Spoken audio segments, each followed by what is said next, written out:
hiring. Look, Traveler, an urgent hiring notice, and they're paying top more, too! Oh, Paimon likes the sound of that. You're right, it is strange. Do you think something happened to Yenshao? Because that guy barely lets anyone ever set foot in his kitchen. Doesn't exactly seem like the type to hire help. The notice says interested parties should go upstairs and talk to the innkeeper Huayan. Should we go and see what's up? Yeah, and we can ask about the pay while we're at it.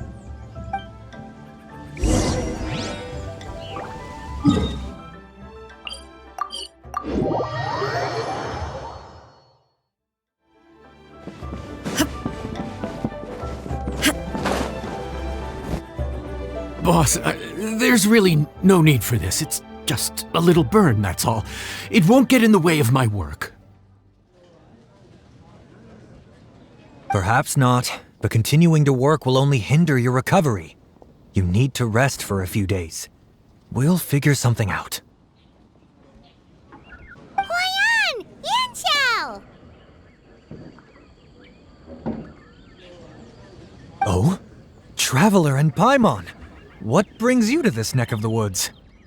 And we decided to come check up on Yenshao. I knew we shouldn't have posted that notice.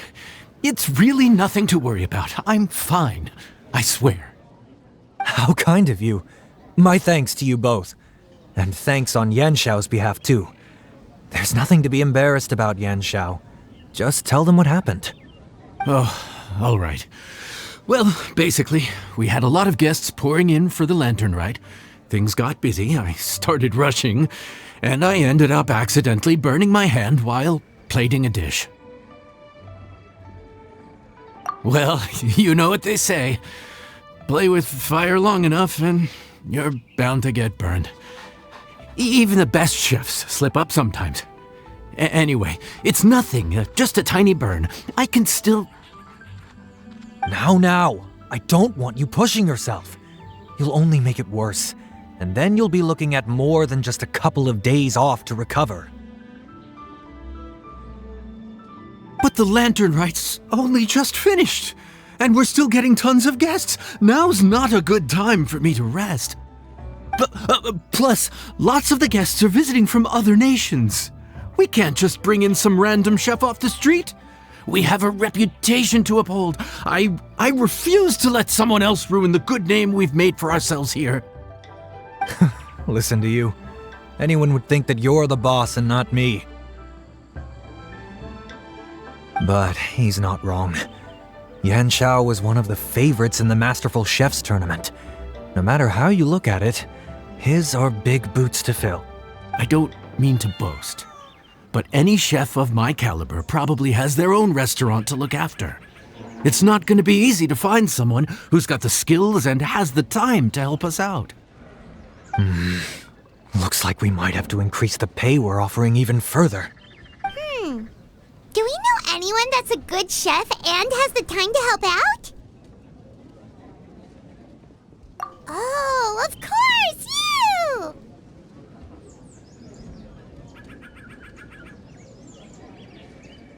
Oh, right! Yes. Now I think about it, I do recall hearing good things about your cooking ability. I suppose I'd added you to my mental list of people who can hold their own in a combat situation, but forgot you can cook. Why are you even keeping a mental list of people who can fight? Maybe a story for another time. More importantly, I'm sure Yanshao would be comfortable leaving his kitchen in your hands, if anyone's. What do you think, Yanshao? Well, since it's you, I suppose that's better than anyone else. What do you think, Traveler? Should we do it? I did say that, didn't I? Well, I'm a man of my word. You'll be compensated generously for your work. I should warn you that cooking for customers is quite a different ballgame from cooking for yourself, so I'll stick around the kitchen over the next few days to help smooth things over. Oh, so he's not leaving the kitchen after all? I believe there's some spare kitchenware here at the inn. Boss, would you mind? Of course, of course. I'll take care of it.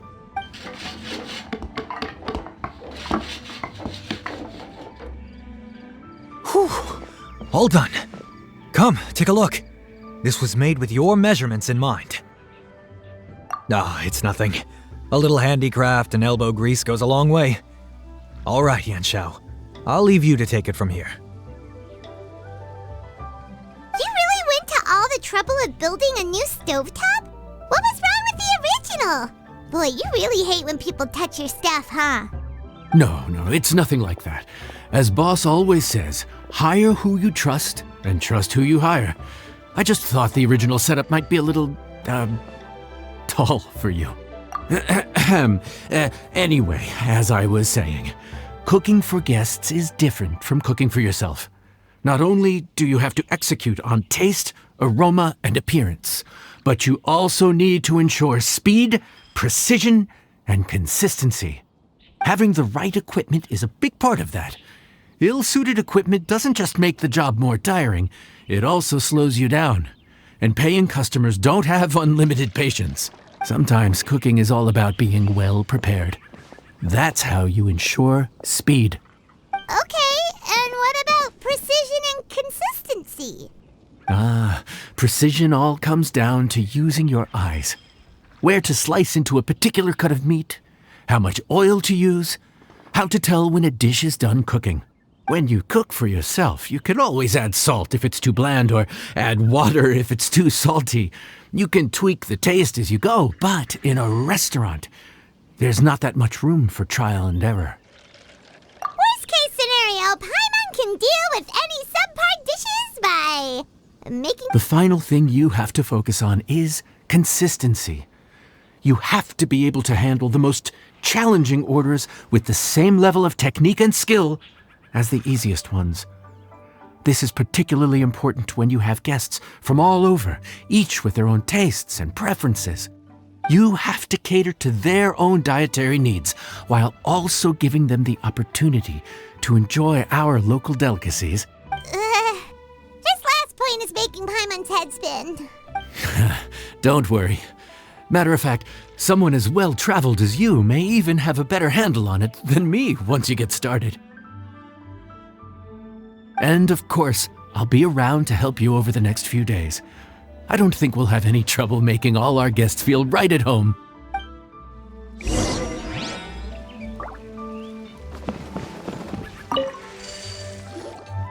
There's no time to lose, so let's get started. I imagine you probably have a good handle on the cooking side of things already. What you need to pay attention to is remembering each table's order. Try not to get them mixed up. Oh, Paimon's memory is like a steel trap. This is gonna be a cinch.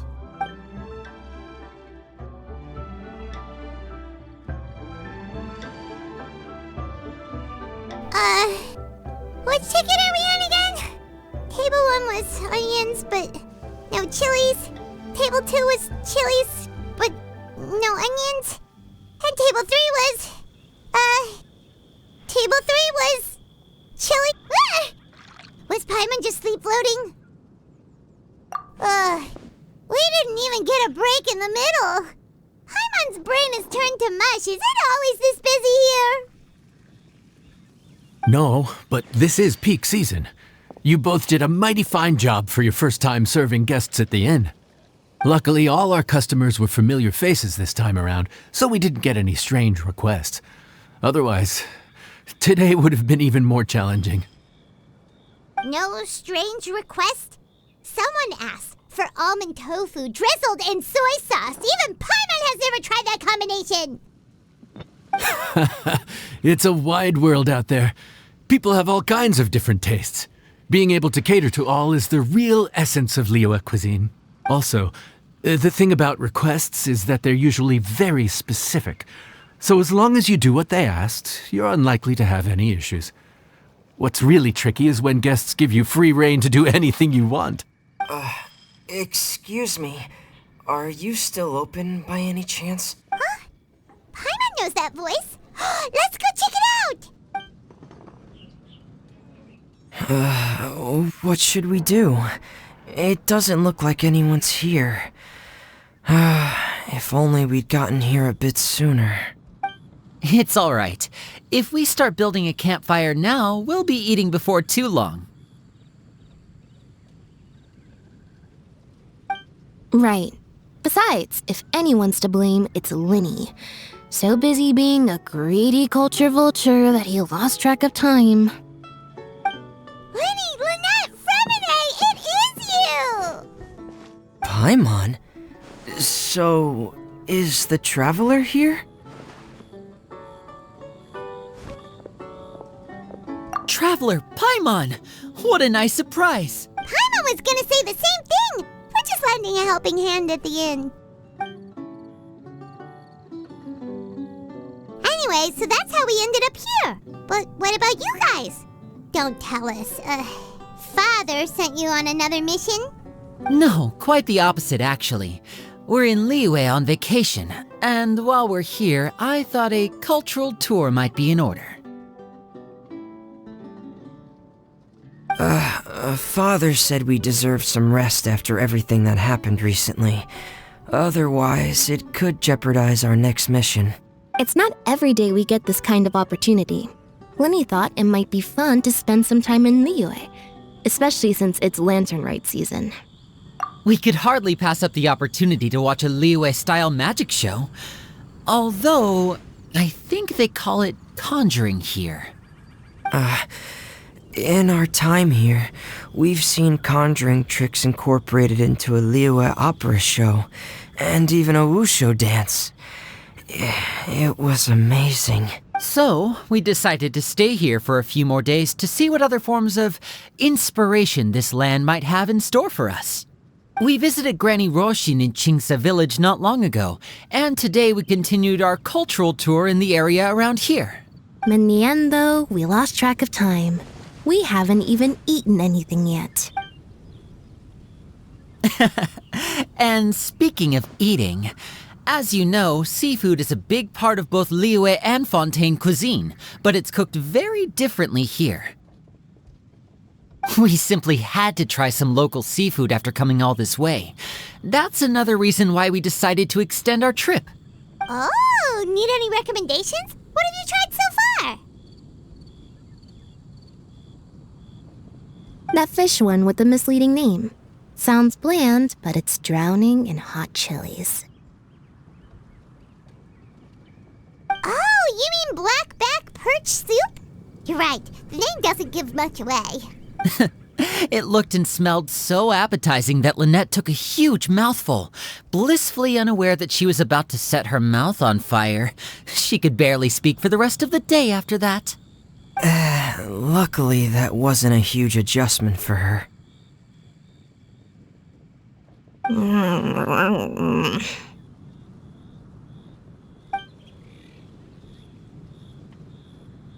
What?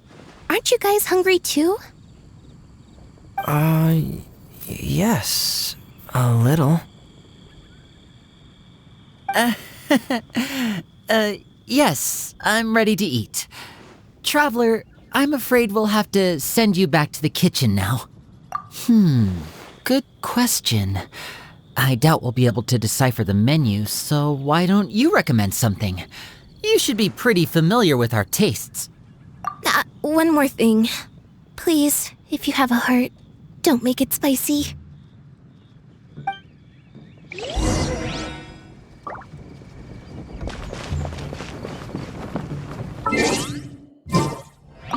I thought the blackback perch stew was actually pretty tasty. And now that you know it's spicy, you won't be caught off guard, right? Why don't we give it another chance? Once was more than enough.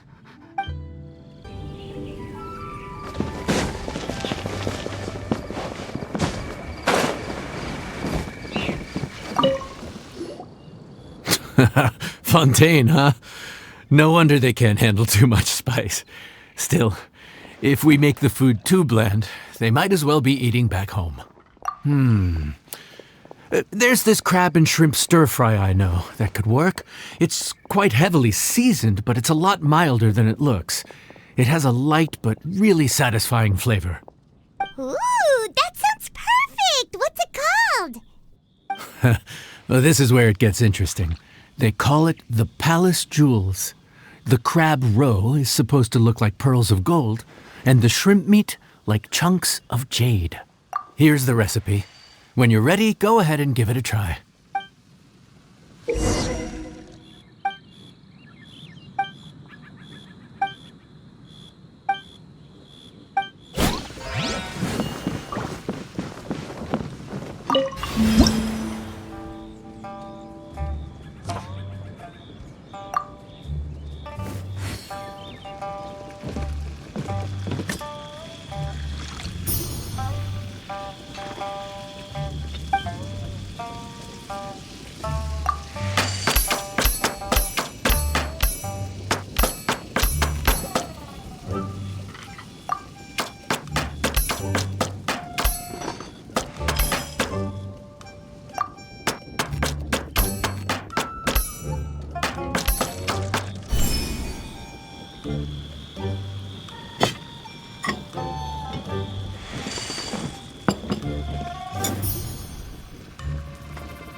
Sorry for the wait. This dish is called the Palace Jewels. Enjoy.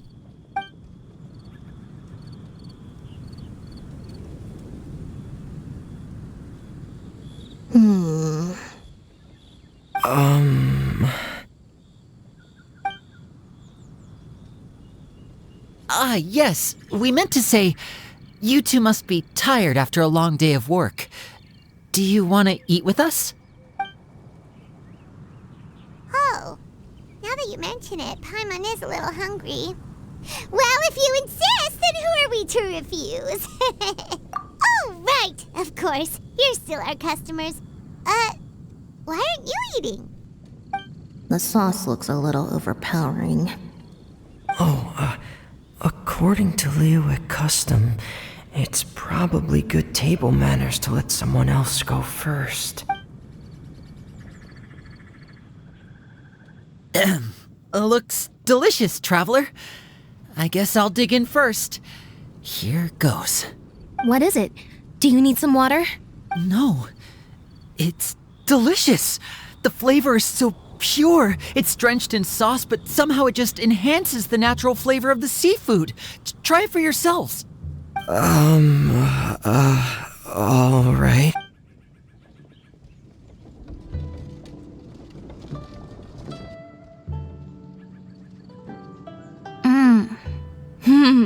What is that? Crab roe? Yep, you have quite the palate, Lynette. No wonder it pairs so well with the shrimp meat. I've never seen it prepared this way before. According to the creator, chewy crab complements succulent shrimp, making a spectacular seafood ensemble with a succulent flavor and luscious mouthfeel. The crab roe glitters like pearls of gold, and the shrimp shines like chunks of jade. Hence its name, the Palace Jewels. So that's where the name comes from. Huh. I suppose it's quite fitting then. Was Paimon always this well-spoken? This dish must be right up your alley, Lynette. Huh? It's half gone already? When happen. I heard that in Liyue, the biggest compliment you can pay to the chef is to leave a clean plate. It's delicious. Thank you ever so much. Wait, don't fight over it. Hey, leave some for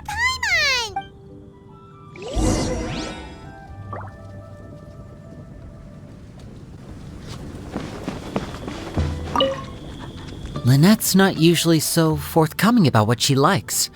But this time, well, she's expressed it in more ways than one. I guess you've rubbed off on her too. Or maybe your cooking is simply too delicious to resist. The next time our paths cross in Fontaine, you'll have to fire up your cooking skills for my other siblings as well. How does that sound, oh great master chef? Oh yeah? Well then, I'll have to clear my schedule. This could be...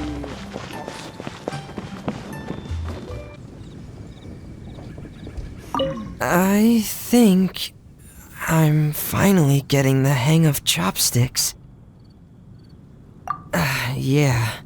Well, Lyney and Lynette picked it up in no time, but they're naturally dexterous.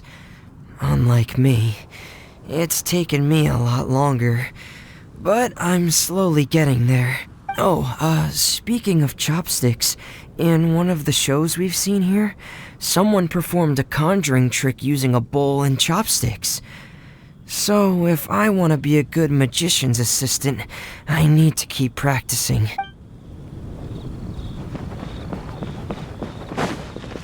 Let me guess where you're from. Calorie surplus detected. Digestion mode engaged. Yeah. Well, Lyney and I are usually careful about what we eat, because we have to stay in performance shape. That, plus it's generally bad manners to overindulge at the dinner table. But once in a while, it's nice to treat yourself in the company of family. Besides, if I'd waited until my brothers were finished trying to outpolite each other, the food would have gone cold.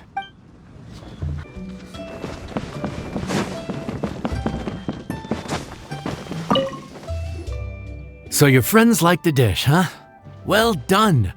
Not bad at all for your first day on the job. There'll be more to come, so keep it up.